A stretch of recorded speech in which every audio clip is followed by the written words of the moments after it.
Fellows, what is going on? And welcome back to the channel. My name is Hart, and today I'll be breaking down this two-game playoff slate for Monday night. We got the Nets versus 76ers and the Warriors versus the Kings. So, two great games. Can't wait to watch them.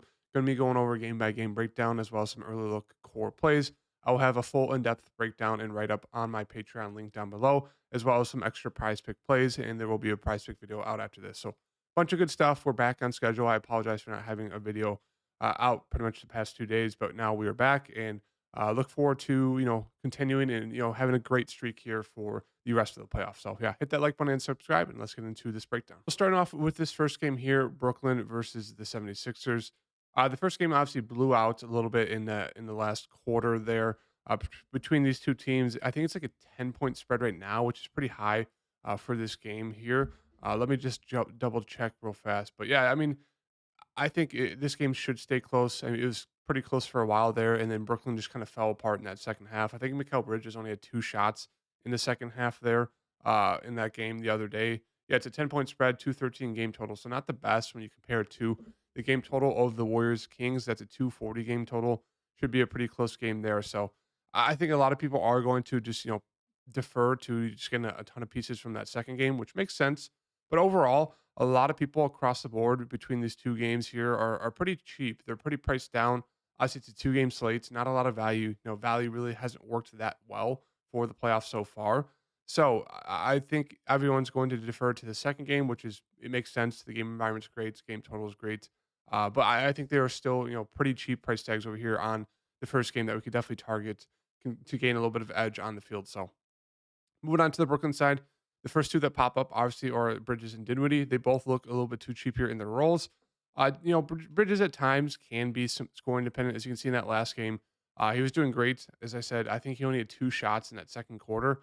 He just wasn't aggressive. They really got the ball out of his hands, and he just didn't do much, and the game blew out. So for that reason, I think Bridges is still a pretty strong play. Obviously, he does have a floor at times when he's just not hitting his shots, but he's shooting the ball a ton. He's shooting the ball pretty much 20 plus times a game. So I do like him at 7,700. We know he's a decent defender as well, a pretty solid defender that can get steals. So I like him a good amount there at 7,700. I mean, he's going to be playing a ton of minutes, played 34 minutes in a blowout there. I mean, he'd be on pace to see like 38, 39 minutes a game. And at his price tag, 7,700, that is way too cheap. Same thing with Spencer Dinwiddie. He played 36 minutes. He was pretty much on pace to play like 40, 41, 42 maybe. So he's another guy that I have a lot of interest in. There are some games where he's just non-aggressive. He just kind of, as you can see, he's been very great at getting assists, but there are those games where he's just not aggressive, like 1 of 10, 2 of 11. Obviously, poor shooting games, but you got like 3 of 9, 5 of 13, 3 of 6. So you have some random games where he's just really not aggressive at all for some reason. But I do like him. He's another solid player, should be playing close to 40 minutes again. So I really like both these guys as a top for the Brooklyn side.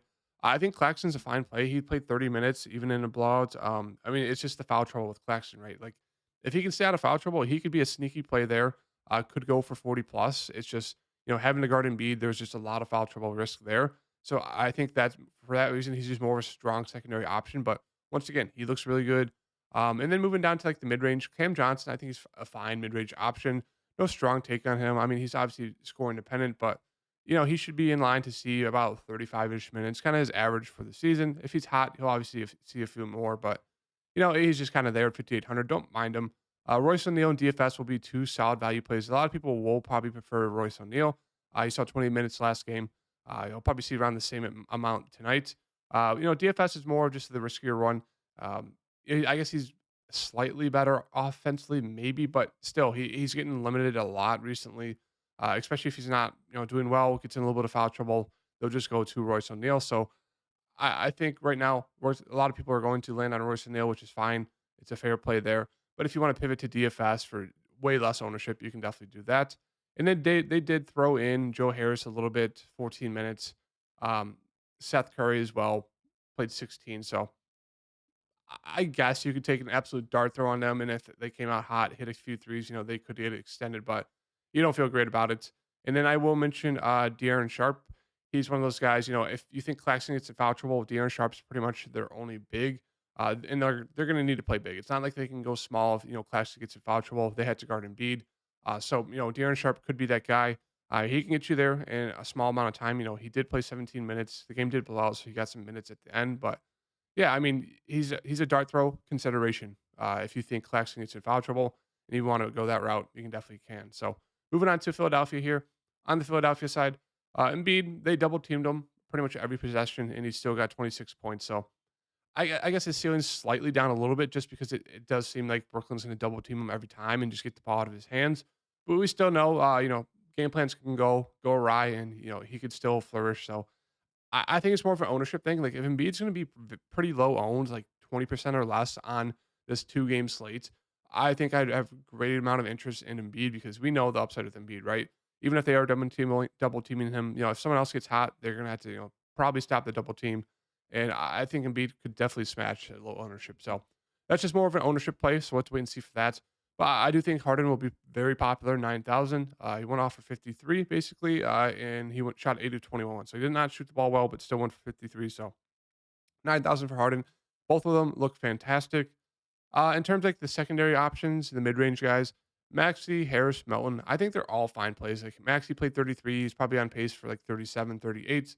Uh, Tobias probably would have played like 32, 33. I say Maxi's a little bit safer than Tobias. At times Tobias can lose some minutes just because he's not playing well. And then Melton should see around 20-ish, maybe closer to 30 if he's playing very, very well hitting his shots. But yeah, I guess Melton's a decent value play. Maxi, I'd prefer him over Harrison mid range. They're okay. So they're definitely there. PJ Tucker, I guess you could always land on him. He'll see mid 20s. He went off for 5 steals, so you can't trust that. I mean, that's 10 extra points there. So yeah, I mean, I just don't see a need landing on him. I think McDaniels played a few minutes. He played 17. I guess dart throw consideration. And same thing with Paul Reed. He's kind of like the De'Aaron Sharp. If for some reason Embiid got in foul trouble, um, you know, they could look to Paul Reed. He's a very productive point per minute guy. But it's one of those things. He's really not going to play unless Joel Embiid gets in foul trouble or there's a blowout. So he's probably the riskiest across the board in terms of like dart throw plays. But he's definitely there. And that is about it. I will mention. I think Niang played a little bit. I guess you can take a dart throw on him, but he's really, really scoring dependent, if you go that route. Moving on to Golden State here, versus the Kings. Obviously, a great game last game. I think Steph Curry is just way too cheap here, 9.6.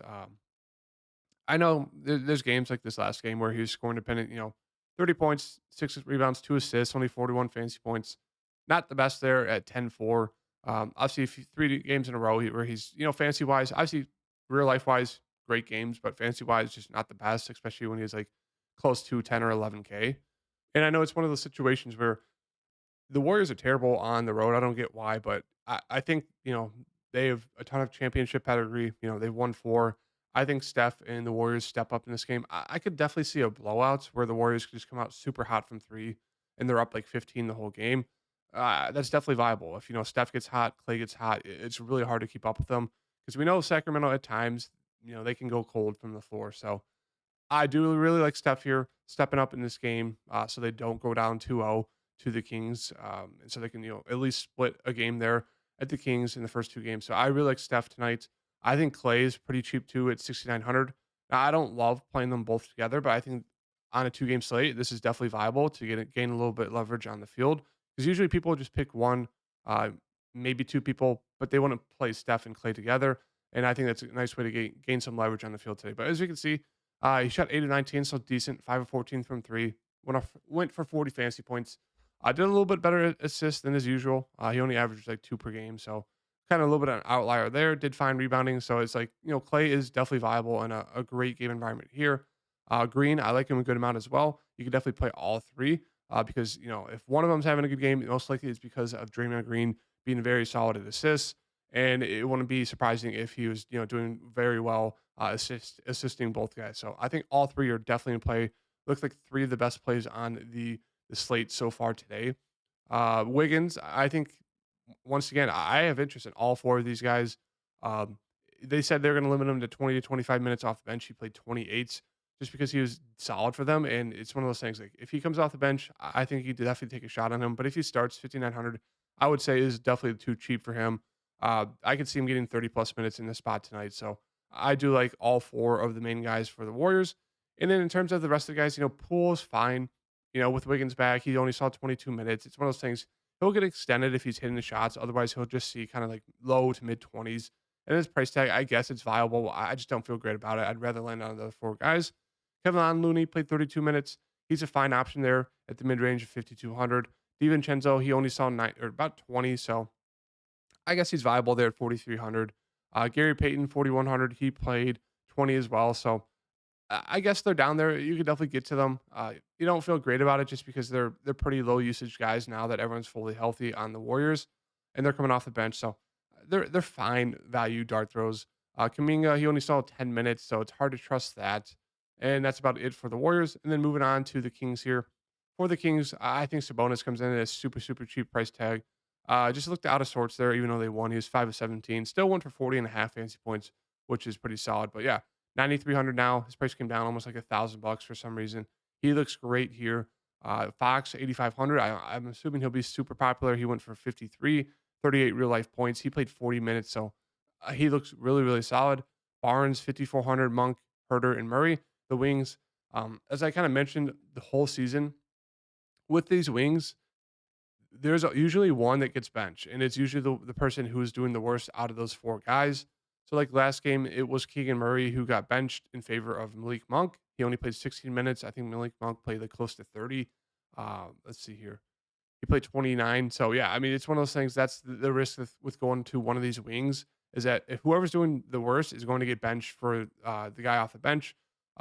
So like Barnes is usually the safest in terms of that. Like even if he's doing bad, they'll usually keep him out there. But there was a while there where Herter was getting benched like pretty much like 2 weeks straight. We saw Keegan Murray last game and a few games ago. So that's kind of the risk there with the wings. So if I had to land on a wing, obviously it'd probably be Monk, but he's going to be super popular. So it's really just dependent on ownership. But him off the bench, 5,100 is a great GPP play. But if he's going to be 60, 70% owned, I think you can definitely make a reason to, land on a Kevin Herter who played 31 minutes, shot 3 of 12, or land on a Keegan Murray who got benched because he just wasn't doing well. And then went to the hot hand of Malik Monk off the bench. So that's kind of the route there. There's just a ton of pivot play options. I think obviously Harrison Barnes would be my least favorite of the group, but I like Monk just depending on ownership, and I do like Herter and Murray as pivot plays off of Monk in a great game environment. Trey Lyles, I guess, is a fine, dart throw value piece. Played 18 minutes. He got some, I guess, not blowout run, but he came in and hit like three threes in a row or something like that. So that kind of really boosted up his score. Otherwise, I guess he can get you there in about 20-ish minutes, but he's definitely risky. Anyone else we should look to? David Mitchell, they did use him a decent amount, 22 minutes. So I guess he's dart throw viable, but I don't love that. And then Alex Len was the backup center, played 13 minutes. I'd say he's my least favorite of the center groups, but we know Sabonis can get in foul trouble at times. So I guess they could look to Alex Len. Maybe if it was super massive foul trouble for Sabonis, Alex Len could see close to like maybe 15 to 20 minutes, but he's out of all the center options, I think he'd be my least favorite, but he's definitely down there. So yeah, that is going to do it for the breakdown. To add another core player or two into this team here, obviously is Steph. I'm thinking either one of Bridges or Dinwiddie. I really like both. Right now, I think I'm gonna go with Dinwiddie there. Let's try to go down a little bit lower for a mid-range guy. I think it's gonna be Wiggins for me. It's just dependent on if he comes off the bench again. I think he's still playable, but if he starts, I like him even better. So 5,900 for him is very solid. And I think I'm gonna go to.